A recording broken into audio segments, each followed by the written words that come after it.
Good afternoon, and thank you for joining today's webinar with ABRSM. I'm really pleased to introduce you to John and Luke. John, are you there? And Luke? Fantastic. How are we both doing? Afternoon, Ryan. Yeah, good form, thanks. Hi. Good. Thank you so much for joining us this afternoon. It should be a really good conversation around how ABRSM introduced the iPad to help with their examination process, and just what we really would like to encourage is for people to ask questions, and you can do that via the chat functions. On the right hand side, you'll see there's a chat function. Please do pop any questions into there, and we will certainly pick those up as we go. Just a little warning as well that we are 10 seconds ahead. So if we do ask a question, there will be a slight delay in the answers. And also, if we do have any technical problems, we will have to press a panic button, which is to the top of my screen, and that regenerates a new room, and we'll move across there. But touch wood and fingers crossed, we haven't had to do that for a little while. So without further ado, I will pass over to Luke and John. Thank you very much. Thank you, Ryan. Thank you, Ryan. And welcome, ladies and gentlemen, to another wonderful webinar as part of Academia's Spotlight Story series, where we get under the bonnet of some fantastic organisations that are just doing some fabulous things with technology. I'm absolutely delighted to be joined by John Holmes from ABRSM this afternoon. John, if I can hand over to you, it'd be great to have an introduction to who you are, who ABRSM are, and what it is you guys do at ABRSM. Over to you. Great. Well, yeah, first, thanks for everything behind this, Luke. It's been a really interesting story to tell, and I feel very privileged that I can share it with people. So yeah, ABRSM stands for the Associated Board of the Royal Schools of Music, and I think for many people that is synonymous with piano exams and violin exams and trumpet exams and theory exams. We're an awarding organisation founded back in 1889, so we're over 130 years old. Big heritage there, a tradition, a responsibility, all these things weigh heavy on our shoulders. But our job is to produce, valid, reliable, consistent music assessments right across the world. And as far as this conversation today, Luke's concerned, it primarily through a team of around about 600 freelance examiners. They're music professionals in all sorts of different aspects of musical activity. Teachers, performers, composers, directors, and so on. But they act as a freelance examiner workforce for ABRSM. And obviously pre-pandemic, we were operating in many countries around the world, over 90. It's been a very different year this past year, but more on that kind of a bit later on. So I think that, essentially we are known as the organisation that provides those face-to-face, in-room, live assessments of musical performance. Perfect. Thanks ever so much, John. That's a great introduction, and what a fantastic history and heritage. 130 years, long before some of the technology that we're gonna explore and talk about today. So I guess a great starting point for our conversation today is just a little bit about the journey that you set out on, and the reasons why. What were the initial challenges that ABRSM were looking to technology to go and solve? So well, I think that's sort of fairly easy to understand, in that for all those years until we made this digital transition, we were on paper and using pens. So we're going into the exam room with a whole load of paper resources, confidential tests, sight reading material, oral tests, and so on. And essentially the examiner was handwriting on the same mark form, on the same sheet of paper that would end up in an envelope a couple of weeks or 3 weeks later in the hands of the candidate. It was a very analog process, and that went back a long way. I mean, the handwriting was a kind of compact between the examiner and the candidate, and writing at high speed, writing live whilst the playing or singing is taking place. So the main challenge was to find a way to get off pencil or pen and paper and into a digital realm with all the potential advantages that you can imagine with that, but without losing, and this is the critical challenge for us, was without losing the kind of core purpose, the core values, and the core connection between the examiner and the candidate in the room. Perfect. Well, yeah, I can understand just listening to you explain that there, that, you know, if you've been going 130 years, everything that you've been doing paper-based, fair to say that not a lot had potentially changed in that 130-year period. No, that's right. Until the introduction of technology. So can we explore the solution? So what was it that ABRSM put in place, John, specifically? What was at the core of that tech solution? Yeah, of course, there were all sorts of frustrations and limitations with the paper-based realm. In fact, we surveyed the examiners. We wanted, you know, to get buy-in, because this was clearly going to be quite a transformational project, and there's no way it could feel done unto. It needed to feel done by, you know, done with and done within. So one of the things we did was, you know, what are your favorite frustrations? What are your worst sort of problems with, you know, and it was things like entering the administrative topping and tailing detail on the form. You know, we had to do that by hand before we got in the exam room. You know, the form had distinct comment boxes, you know, making sure that they looked full enough, not overspilling and not making them look empty. We had to add up the marks in the right-hand column, and you know, every session, hundreds of thousands of these forms coming into ABRSM. Inevitably, some of the maths went a bit wrong. We had to send it back, and then it's a complete rewrite, which was so frustrating. And talking of rewrites, you know, if you did something wrong, or got the candidate's name wrong, or made, you know, you can't just sort of tip exit out on an exam form. You know, this is a document. Yeah, so you just put it to one side, start all over again. And similarly at home, when you're doing the sort of tidying up and so on, often you'd be doing rewrites. So there were lots of disadvantages. And of course, it's all based on snail mail. It ended up in envelopes, in post boxes. So you're trotting up to a, you know, post box with a big enough window to get these large mark form, a whole range of things that we wanted to achieve. So we wanted to lighten the examining load. We wanted to get rid of the unnecessary ancillary admin.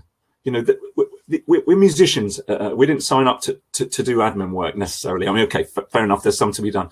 We wanted to enable examiners to kind of refocus on the core musical components of the work. I mean, that's what we're in the room to do. We're there as musicians, and thereby to make it more enjoyable and more distinctive as a type of examining. Needed to move it on.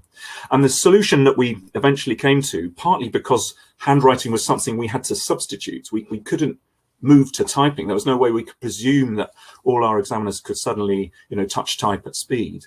So we moved to an iPad with the touch sensitive screen. We used the Apple Pencil and some handwriting software as the premise, as the basis for it. But as soon as we got thinking about it, we realized there were all sorts of other possibilities whereby we could get rit of paperwork, you know, lighten the examiner bag.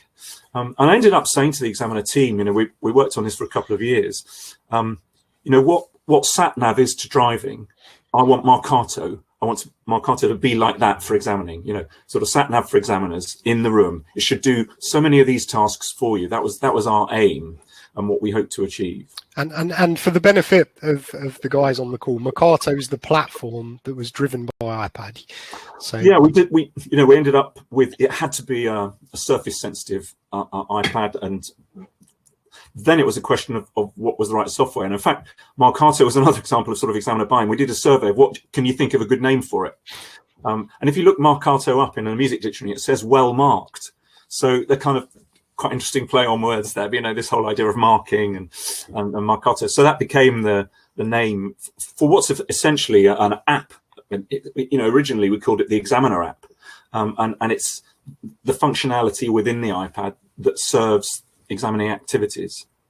Perfect. So you've introduced iPad, you've introduced a solution that sits along iPad to take away all of the distractions of what it sounds like, just the way you're explaining it there. I can imagine the examiner with stacks of paper and pens and carrying that all around in a bag. So you've condensed that all down into a solution for that examiner to use. So you know, a great place to start, and obviously some immediate challenges, just the amount you guys must have been printing and having to lug around, automatically going away as a result of bringing that technology in. So let's explore, if we may. I know in previous conversations that you and I have had around the project that you didn't have the foresight that the pandemic was coming.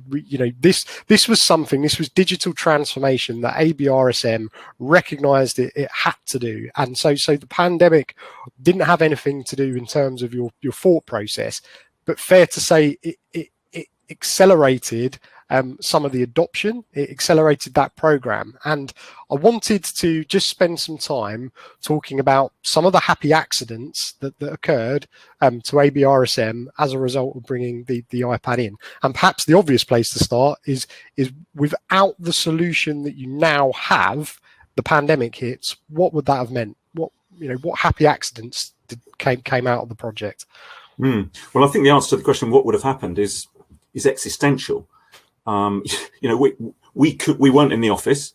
We wouldn't be able to receive envelopes and open them, and the whole machine would have just ground to a halt. Obviously, we couldn't go into exam rooms either. So that was the biggest sort of happy accident of all. Was called we could survive, because had we not had the iPads distributed, 500, 600 of them distributed. And I was going to say, actually, in the January and February of last year, just before it was too late, we had scheduled a training program, and we'd kind of nominated 30 examiners as kind of super users. We called them Marcato advocates. But over a 2-day residential period, we in effect handed out the iPads at the very beginning. That was security trunks, and it's quite an operation. But we used those super users, the Marcato advocates, to train the examiners. So it was another example of done by examiners for examiners. It wasn't sort of top down particularly. In rooms of sort of a dozen examiners at a time, maybe 3 of those rooms in the conference centre, and a range of 12 of those events, 2 days each. It's a really, but by the end of February, thank heavens, we had rolled it out. All examiners have been trained, and we were all expecting, come the beginning of sort of March, to be going into exam rooms and using Marcato as it was intended to be used. But of course, that all 18th of March had all stopped, and it was sort of rethink. And the short answer to the question is, we were able several months later, towards the end of the summer, beginning of the autumn, to roll out a completely different type of exam, based entirely digitally. So it was based on video upload from the candidate, marked remotely by the examiner. But of course, all that transaction, all that went around that, had to be digital. And so thankfully we had that program. And it's worth saying too that behind Marcato sits, of course, a digital system. And at ABRSM, that digital transformation project was called, again, kind of play on words, Key Change. But the Key Change project meant that we had the system behind it as well to receive marking from the iPad and to distribute it to the candidate. So all of that, thankfully, was in place.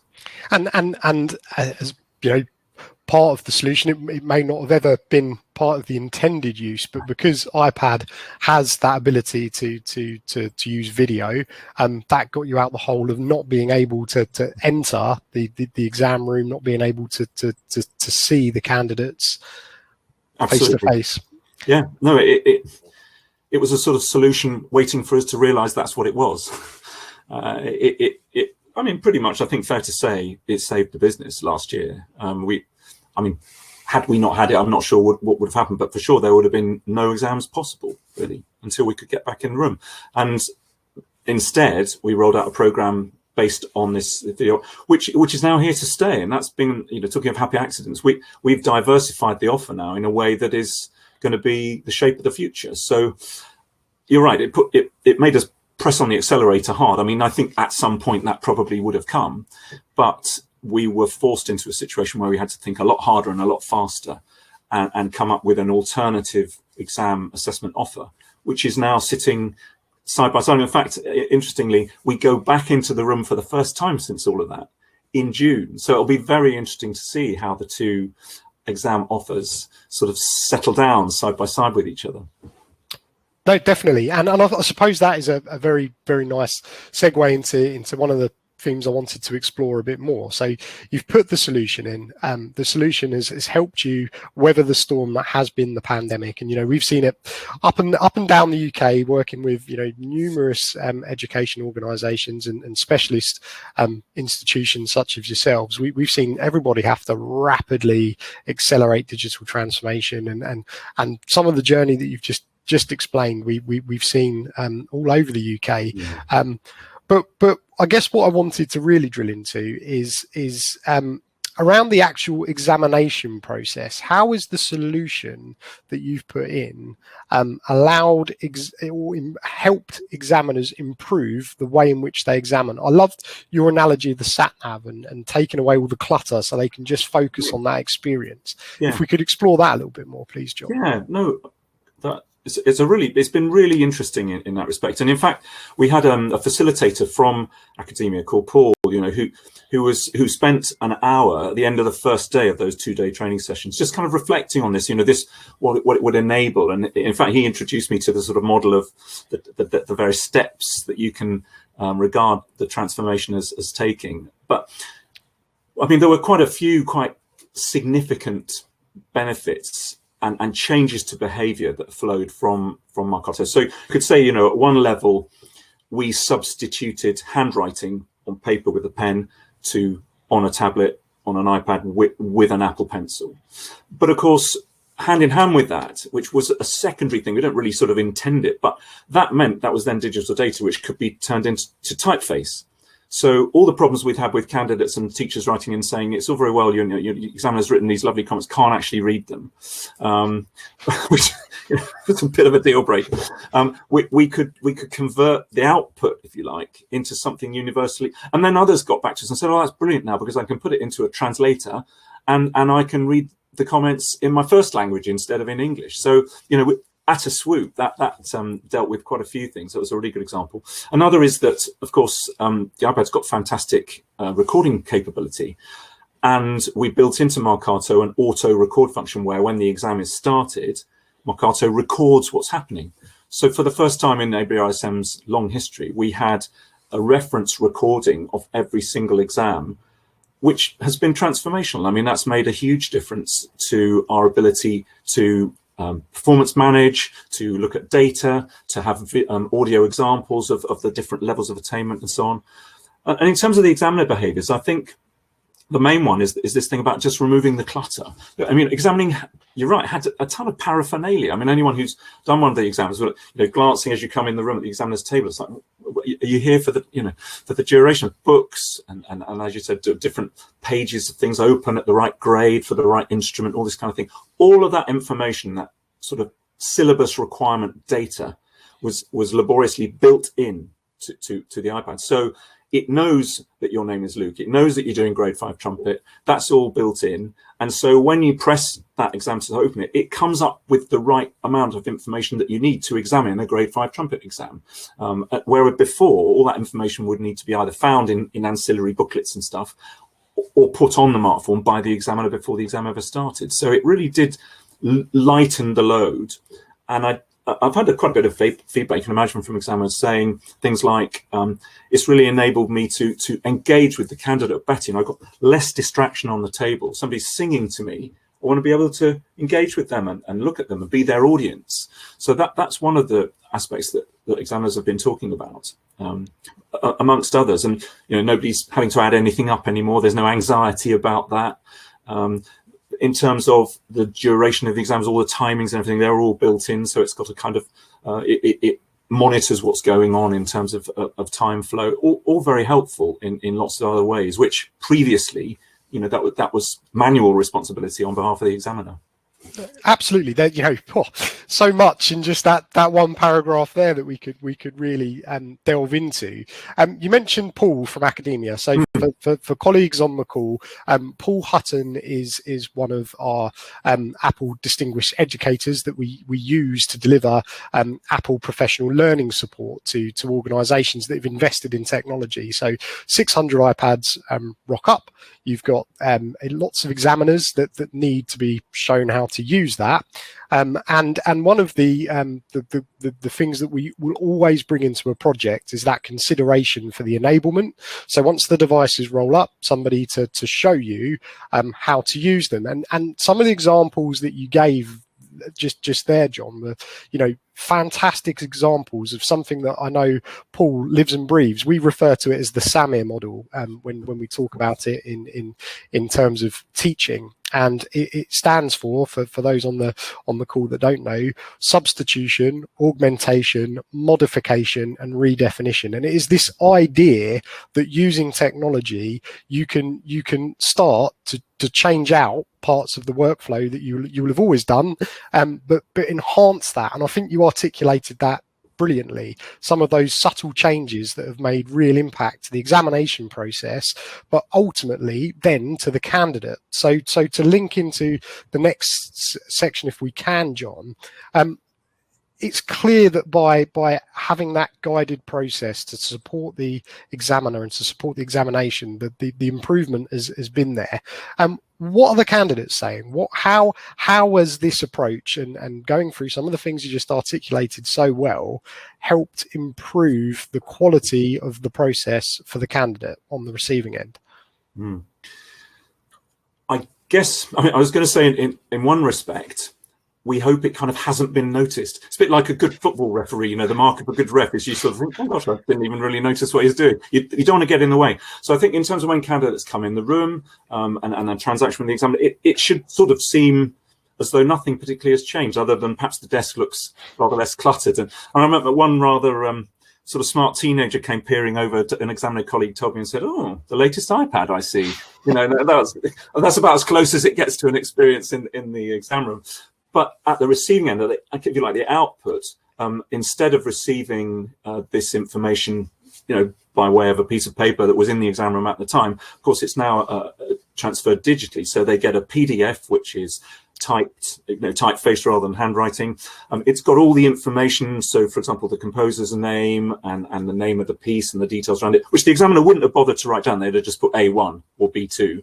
But of course, that information doesn't take any time to put on. So all that sort of extra context, when you look back at it 10 years later, you don't want to see A1, B3, C2. It doesn't have any meaning at all. But, Beethoven's Sonatina or whatever it might have been, Satie's Gymnopédie. Oh, I remember playing that. That makes more sense. So I think there's probably given more value to that document.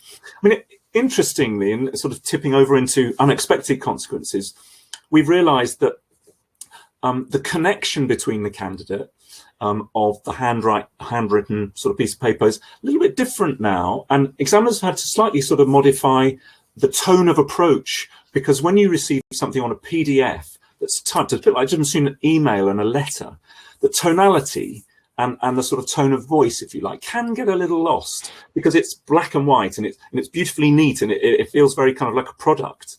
Whereas before it could be a bit messy. We had some complaints about that, but it was definitely very human. And so we decided in the end that perhaps to add the examiner's name to the digital printout was a good idea. But then, some examiners felt they didn't necessarily want their name before it was an examiner code. So we had to sort of engage quite a few thoughtful aspects of this and work out how we were to substitute, not just sort of for the better, but also to make sure we didn't lose some of the human touch that we had before. So it's been really interesting in that respect. But thinking about the SAMR, I mean, a good example, we used to take in a book of oral tests and go to the piano. Well, they're all in the iPad now. So you can just take the iPad to the piano. And obviously turning pages on an iPad, you just swipe. Whereas before it's quite a thick book, and sometimes you turn the page, the whole thing would fall off, and so there've been quite basic sort of physical advantages in that respect. But in terms of sort of augmentations, I'd say that, well, for example, adding up the marks automatically, and the business of editing, is completely transformational. The amount of time it takes as an examiner now to do your QA, to make everything ready to go, is much reduced. And there's no danger of what we used to call a method error, where actually, for one reason or another, you'd have the wrong page of the syllabus open. So you're doing grade 5 trumpet, but I'm asking you grade 6 scales by mistake. And obviously that's going to undermine the whole basis of the exam. Whereas those sort of errors are not possible anymore, because as long as the candidate information is you've got the right person in front of you doing the right exam, the information has to be correct. So there are quite a few things that the candidate will notice in terms of, I think, probably improvements in that respect that perhaps would have been a little bit more variable before. And just to explore some of those improvements and some of the big changes in the setup as a result of this. So you now capture the session, you record it.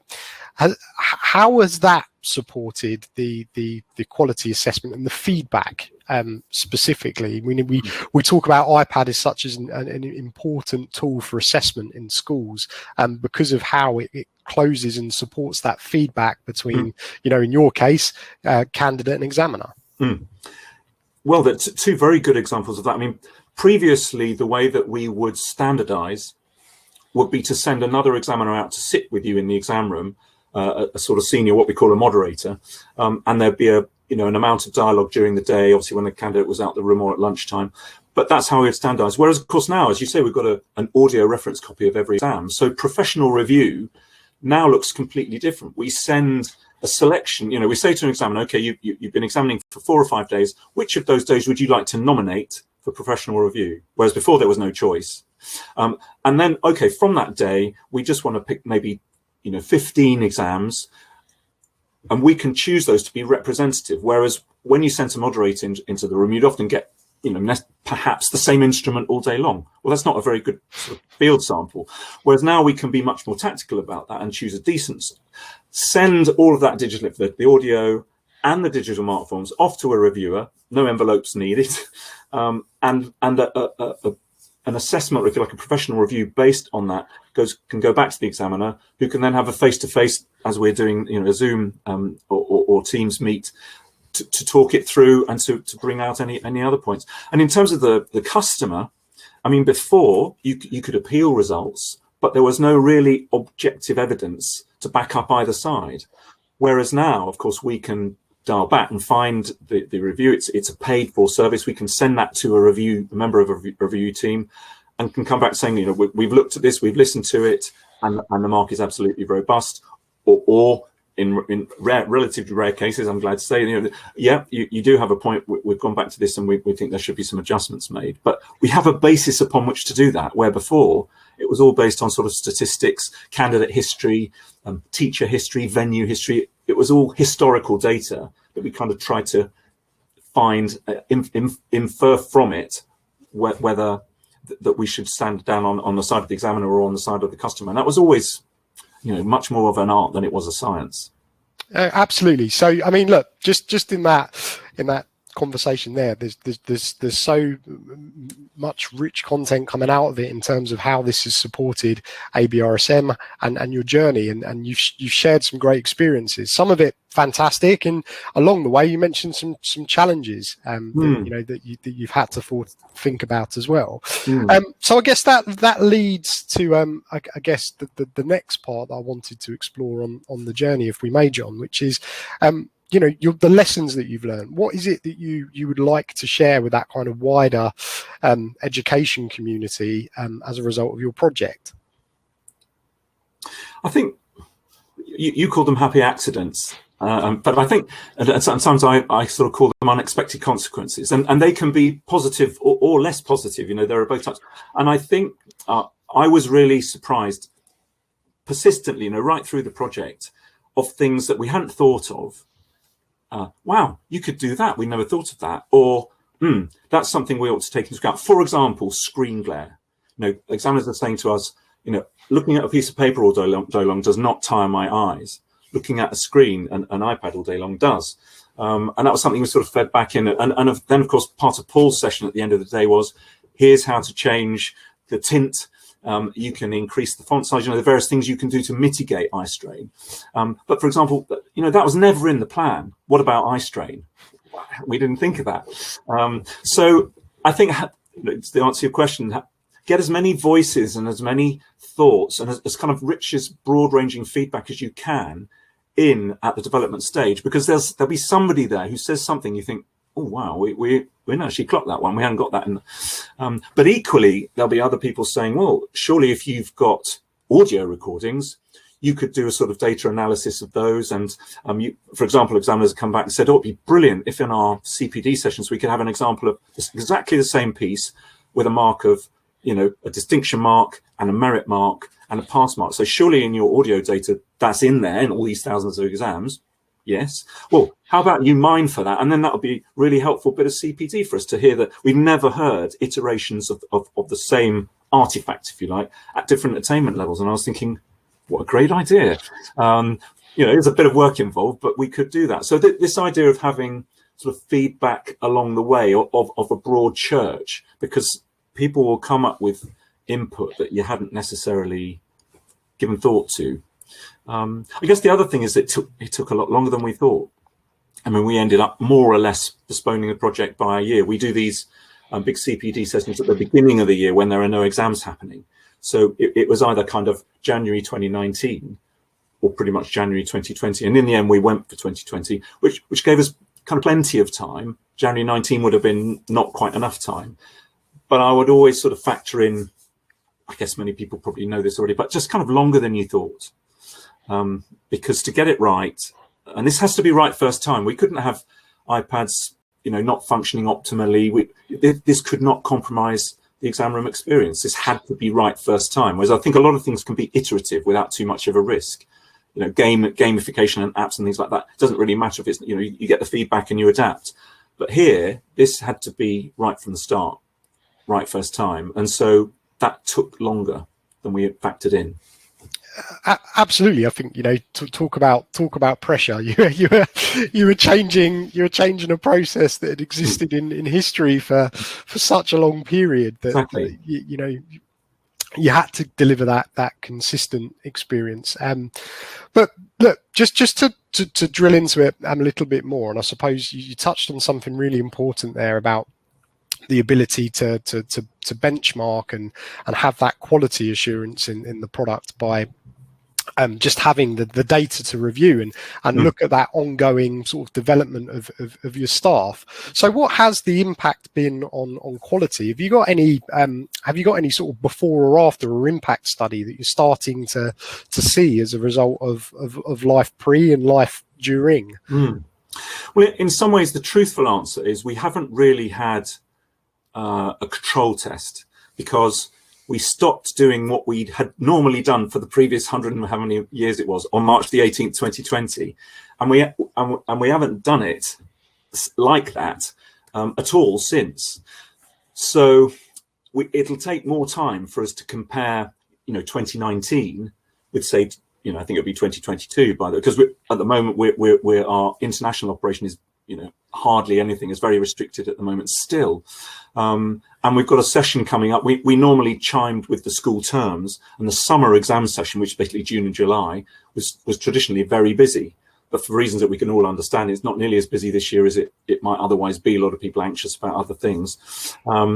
So we haven't got like for like, but I think in other respects, we have got lots of interesting new dimensions, particularly from the data. So in the past, mark forms came into the office as paper, and unless you actually copied or scanned, or, you know, that data was not in a system, it was on a piece of paper. You could photocopy it, I mean, but all very clumsy. Whereas now, you know, mark form data is all there, so we can analyze how frequently examiners use a certain word. We can compare the marks that are given with the sort of bandwidth of vocabulary, so we can kind of identify words that are indicative of certain attainment levels. You know, can play with things in a way that we never could before, because we just didn't have access to the data.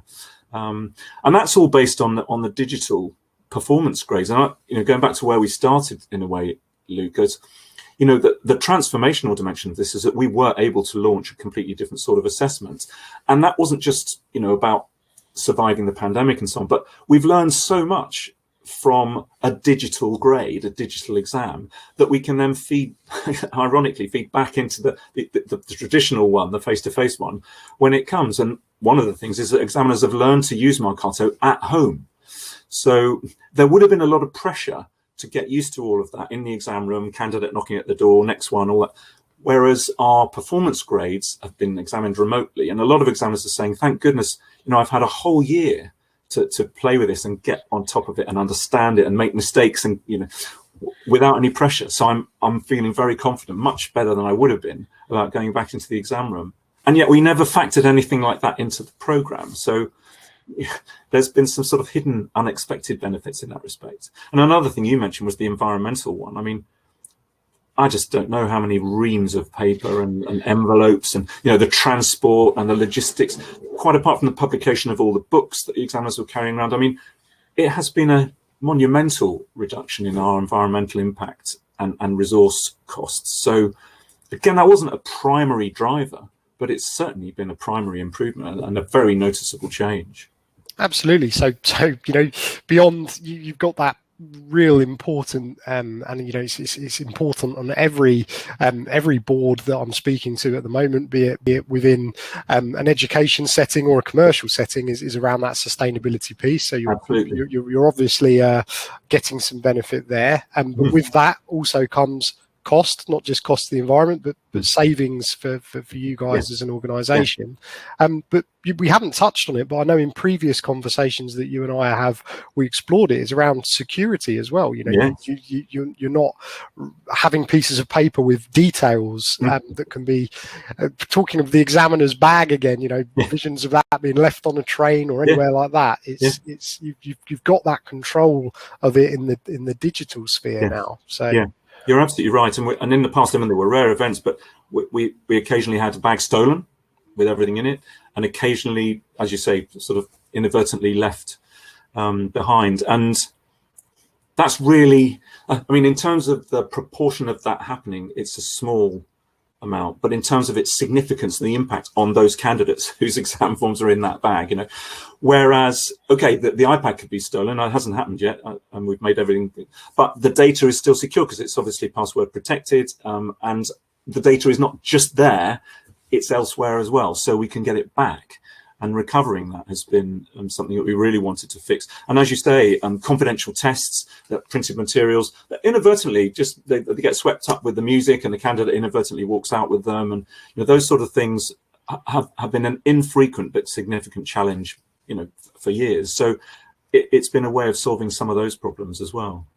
Brilliant, John. Look, just so much fantastic content there that you know, I'm hoping will be a benefit to all that watch this session back and just hear about some of the things that have really come out of this project for you. So you've made this, you know, this investment, this journey into the technology to carry you forward. I suppose in the interest of time and just starting to wrap up our conversation, I could talk to you all day about this because it's such a great story. But where do you see the future for the project with ABRSM? Where does this platform, where does this solution, this digital toolkit for your examiners, where does that take you going forward, if we may? I think it takes us to places geographically, for example, we've never been. I mean, the remote assessment has taught us that we can access places that you can't fly, or perhaps in terms of the, you know, the ethical sustainability agenda, we wouldn't necessarily want to fly. It wouldn't be sustainable to do that, but we can nevertheless reach candidates at a distance and at a frequency that we just couldn't provide before. I think it's also this, I mean, I can't remember who said it, but it's often helpful to think of this as a launch pad, you know, rather than thinking of it as an arrival point somewhere that, you know, sort of wipe your brow and that's job done. It's actually enabling rather than concluding. So, and particularly the pandemic has made us realize that with the iPads and with that functionality, with the range of possibilities, this is just the beginning of the diversification of our exam offer. it means there are so many more possibilities in terms of styles of exam assessment design. You know, so for example, we could imagine an alternative digital model where you perhaps have quantifying apps that, you know, like a scales trainer or a sight reading app, and you work with it to the point, a bit like with a fitness, you know, it knows what you've done, it can track your progress. You get to a point where you can submit that as an alternative to the in-room experience of the exam, and then you can submit your performances remotely. All of this, you know, presupposes that we've got the digital systems behind it to accept that information. And of course, with Marcato and the back office system behind it, we're there. And the possibilities, I think the limitations are actually our own creative imagination, rather, you know, where before it was the opposite, you know, that we had honed the paper-based systems down to an absolute fine art. There was really not much more room for maneuver or improvement. We'd been there, done that over all those years. So in some ways, we're just beginners. And I sort of think, well, you know, in the next, I don't know how many years, what will it look like when that's all been honed down to a fine art and we've opened up all the possibilities? It's a long way from where we are. It kind of feels like just the beginning, even though it is the culmination of quite a long project. You get to a point where you realize, actually, it's just the start. The art of the possible, absolutely. Yeah. It's a very, very exciting place for you guys to be, and it's been a fabulous journey to have been involved in from our side. So John, thank you ever so much for finding the time to share that with us. And really interesting. It's been interesting to think back over it in this way, so I appreciate it. Yeah, absolutely. The opportunity to pause and reflect, and we'll be there for the next step of the journey with where we can go beyond this now. So I'm gonna hand over back to Ryan. We've been chatting away. I haven't been keeping an eye on the chat and questions coming through, but I can see that there are some in there. So I'm just going to hand to some of these now. So we've got a question from Mark. So first question, who developed the app for you, please, is the first question. A company called CTEC, who are based in Poland, who we were introduced to by PwC, who were our project partners in terms of system design. Perfect. Thanks ever so much, John. Remembering, I don't know if I even said this, but I'm the chief examiner, so a lot of this tech stuff is sort of, you know, it happens behind me in the background, and I reap the benefits of it. But that is the answer to that question. But don't ask me more technical ones than that. we've got some great some great content in the chat window, so I'll just call out this one. The project is love the way the project is delivered value before, during and after the examination to all people except the post office. so very, very good. That is unfortunately true. So yeah, just moving on. When reflecting, is there anything you would have done differently? Good question.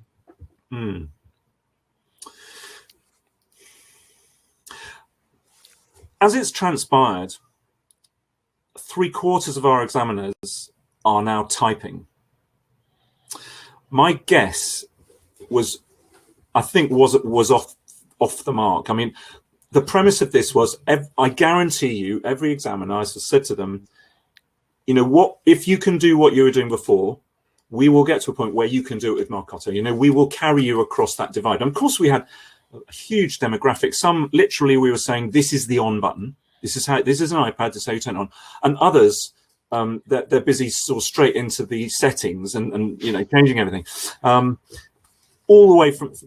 But I think my assumption was that the majority would want to carry on handwriting. There was no study or no proof that you could type and listen to music and make that connection. Whereas there have been studies that show actually the hand and the pen and the years of doing that are actually quite a unique connection. But, and Paul was very helpful in making sure that we knew where to find silent keyboards, because you don't want a load of tapping going on whilst you're singing a beautiful romantic, you know, song or playing a very tranquil, slow movements on the piano. But with the silent keyboard and the on-screen keyboard, I mean, that's another thing I didn't really talk about, but of course the iPad's got an on-screen keyboard. We're finding that we've recently did a survey actually, and around about, I think, 3/4 are using typing. It doesn't mean they only use that. I think a lot are maybe handwriting and then editing with type. But I think on reflection, we wouldn't necessarily have invested so heavily in handwriting because it meant a plug-in app, because in fact, it's coming to the point now, I think we're going to use the Apple handwriting software. But at the time we were designing it, we needed a special bespoke handwriting bit of software in there. That was quite a technical fix. We had to buy a pencil for everyone, an Apple Pencil, and insure them. And there were worries about battery life and all that. And I think that might have been a bit of a red herring on reflection. So I think that's something I might have thought about differently. But I don't know, we could have known it in advance. I think what you have done, and just sort of listening to explain it there, is that, you know, what's clear is that people learn and work alongside iPad, and you give that choice. And when you start to layer that with some of the accessibility features that you spoke about, that Paul's helped you with, you know, changing the look on the device to take away eye strain, you've got a device that's inclusive for you know, for everybody, you know, regardless of how they want to use it. So no, some more brilliant things there, John. We underestimated how adaptive it can be made. You know, it isn't a fixed steady state for everybody. You know, as you say, you can make adaptations to it and use it how works best for you. And I think I was thinking too much about pencil and paper and pen and paper. It fixed my thinking and our project sort of design a bit on that one. Absolutely. And final question that's come in as well. So what business opportunity does this open up to ABRSM? So we may have touched on that in terms of the international reach, but and anything else to add there, John? Well, the digital exam realm, you know, as long as you're not at digital delivery point, you can't really embrace a digital exam. You know, they go to some extent hand in hand. So I think that's a huge business opportunity. And we're also now thinking about how do we train examiners who we never meet. So we train them remotely. They reside overseas at the moment. Our examiner base is a UK based team. How could we imagine through use of the digital, getting them up to speed in terms of examining, getting them up to speed and actually having kind of a remote examiner team as well. And I think that's a business opportunity, which I can't see how we could have done that previously. It was too analog, it was too manual. Our training program was very much predicated on a lot of face-to-face, side-by-side time. And we're now having to think, you know, kind of the challenge is to think about, okay, how do we put that out and make it not necessarily or exclusively sort of you. So there's a diversity component to that. It plays also to the ethical agenda that you're talking about, sustainability. You know, if we've got people resident overseas, you don't need to fly everybody necessarily across the other side of the world to deliver the exams. So I think quite a few challenges for us, so creative challenges, which are now open up. They're there waiting. We've just got to crack them up, the sort of thing. Absolutely. But if anyone can, I think you and the team at ABRSM can. You've done a fantastic job with this, John. So look, thank you. I think that's all the questions that we've had. I can't see that there's any more that have come in. So just an opportunity once again from me to you. Thank you ever so much for your time. Thank you for the conversations. I've thoroughly enjoyed them. And I think, guys and girls, that's everything. So thanks ever so much, ladies and gentlemen. Appreciate your time this afternoon. John, thank you again. Ryan, thank you for bringing us all together to have this call, and look forward to catching up with everyone soon. Well, thank you as well. Appreciate it just as much on this side. So yeah, great. Thank you. Thank you, guys. Thank you. We'll be out in the background. If people do still want to ask questions, please do. But I will play the thank you slide now. And yeah, really thank you again for joining us this afternoon. I hope you have a lovely rest of your day. Thank you very much.